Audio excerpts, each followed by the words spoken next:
I never thought I'd see half the town show up to bury a man nobody actually liked. Ricky Heldon wasn't a monster or anything.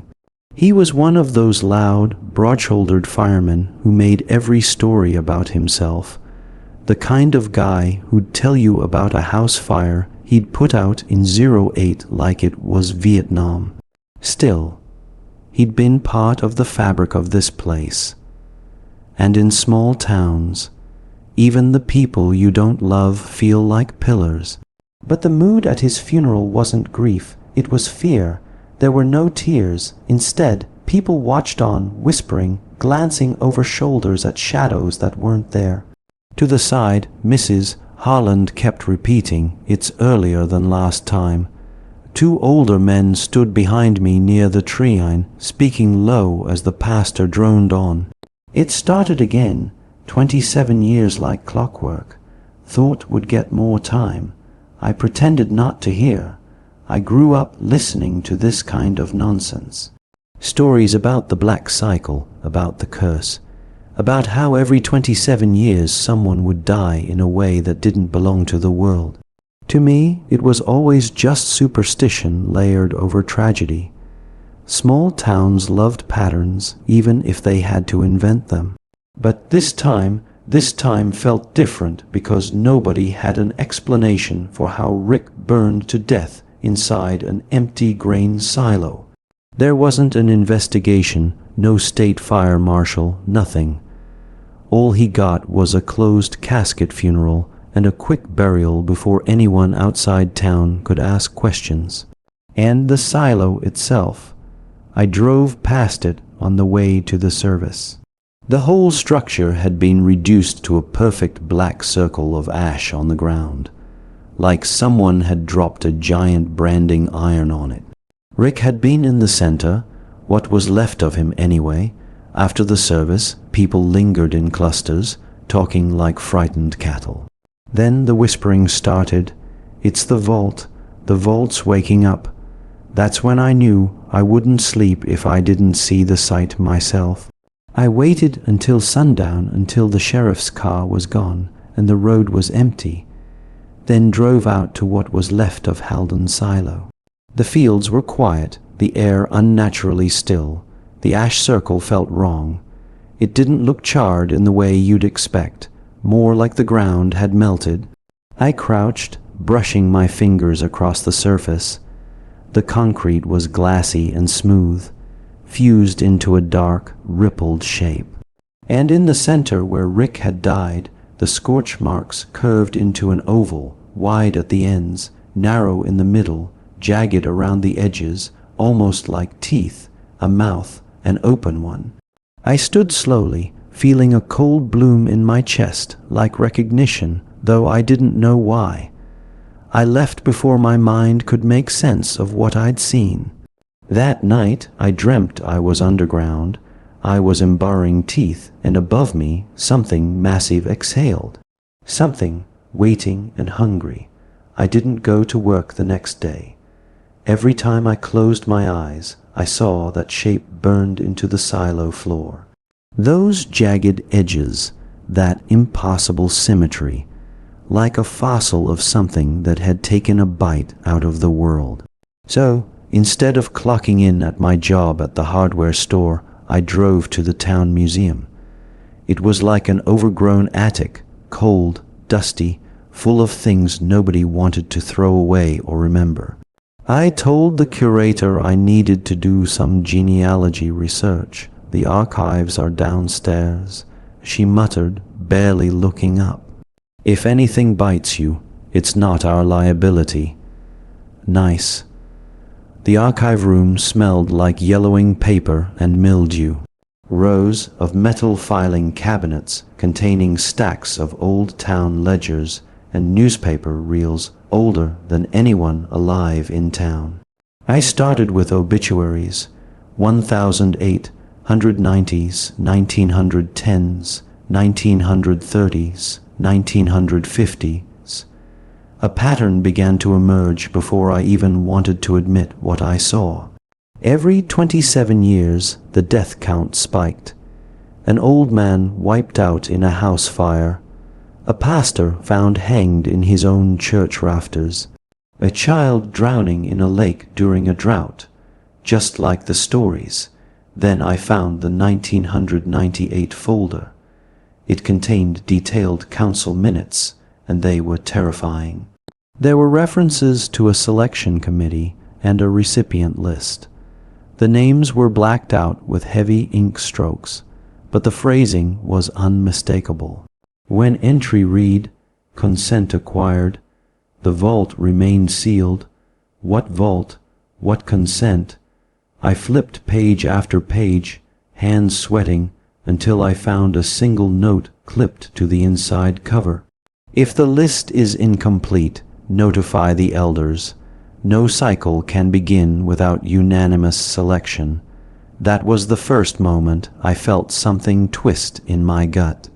Something had gone wrong this year. I pulled an old town survey map, spread it across the table, and started comparing landmarks mentioned in the minutes.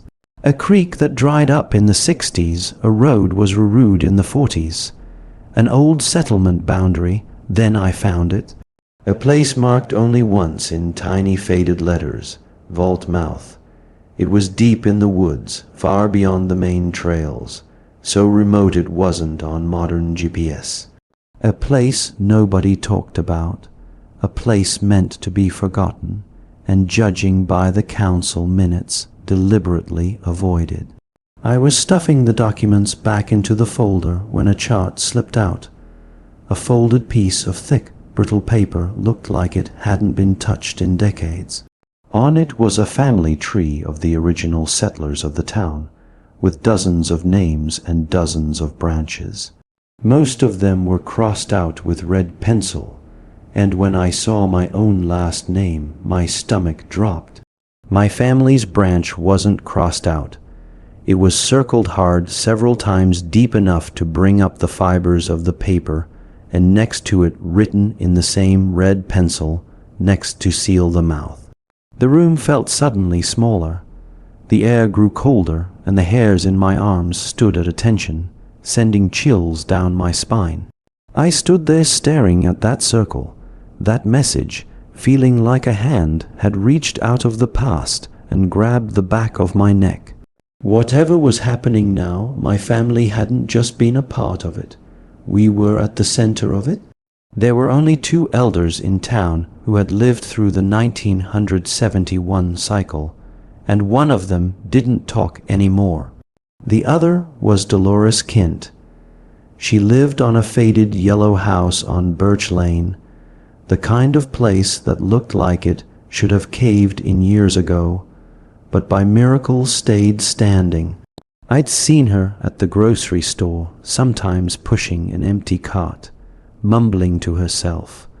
Some said she had dementia, but I also heard she watched her entire family die through a single October. I figured both could be true. I knocked on a door, but there was no answer. I was just about to leave when a shadow moved behind the curtains and the locks clicked. 1, 2, 3, 4. She opened the door just wide enough for one eye. "You're the Moroft boy," she said. I didn't correct her. I wasn't sure if she meant my father or me. Her living room smelled like dust, medicine, and old damp carpet. She shuffled around in slippers, muttering, "Tea, tea, do I make tea?" When I told her I had questions about the past, she stopped moving. Just stop. Her back stiffened, and she turned her head in a way that made my saliva taste like despair when I swallowed. "What year is it?" she asked. 2025. She sucked in a sharp breath. "That soon?" she whispered. She wandered to her recliner and sat down hard, hands trembling. I pulled the chair across from her. "Dolores," I said quietly, "I need to ask about 1971, about your family, about the deaths." She didn't react until I said the word Vault Mouth. Her eyes snapped to mine, clear as crystal, like the fog lifted all at once. "You shouldn't know that name," she exclaimed. "Only the chosen and the choosers know that name." "I found documents," I said. Council notes from 1998, mentions of a selection committee. She let out a shaky laugh. No one chooses anymore. She said, "That's why it's angry." Then her voice dropped to a rasp. "It doesn't want a person, it wants the choice." "That's the pact," I swallowed. "What happens if there's no choice?" She leaned forward, gripping the edge of her chair with white-knuckled fingers. "If the town does not give, it takes, and it will keep taking until the mouth is full." Her eyes suddenly darted to the window like she expected something to be peering in. Then her expression changed, went blank. Frog rolled back in. She looked lost. "What were we talking about?" she murmured. "Do I know you?"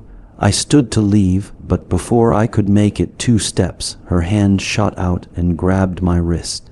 Hard, her voice was clear again. Sharp, urgent, say it out loud. Her name with intent, it listens. Then, like a switch flipped, her grip loosened, and she sank back into the recliner, staring at the far wall. Her mouth moved silently, like she was praying to something that wasn't God. I left the house trembling. As I stepped onto the walkway, the sound of screeching tore down the street, then a horn followed by a sickening metallic crack. About 50 yards away, a car had slammed into a telephone pole. The front end was crumpled like an aluminium can. Steam billowed from the engine, but what shocked me wasn't the crash. It was the open driver side door swinging gently. No one was inside. There wasn't a trail leading away. No blood or body from the impact. A shiver crawled up my spine. This wasn't the first death. This was the beginning of something feeding. The map said it was called Voltmouth. But the land around it had no name, no roads, just a thinning tree line off Route 19 and a path that felt like it hadn't been walked in decades. I parked where the road turned to gravel and followed the rest on foot, shouldering through brush, slipping down embankments, boots snagging on hidden roots. The air got heavier the deeper I went. Eventually, I found the fence, or what was left of it. Rotting wood posts spaced unevenly around a clearing, warped with crumbling barbed wire and rusted iron nails half driven in, half bent outward. Faded signs dangled by one hinge, words long gone, but symbols still visible. Circles, spirals, her mouth full of triangles. Latin edged into the boards, almost burned in non ligamus karmatos. We do not choose the flesh chooses us. It wasn't just creepy, it felt deliberate, like a warning whispered by dead hands. I stepped over the boundary. The trees stopped, all life absent, the soil turned ashen.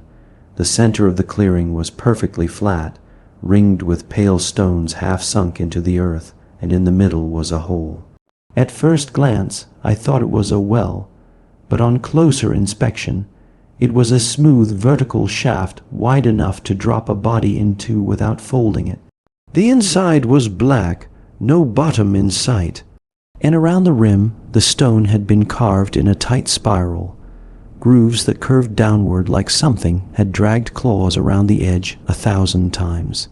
Just clean, dry stone, and the faint hum of pressure like the air was breathing in and out.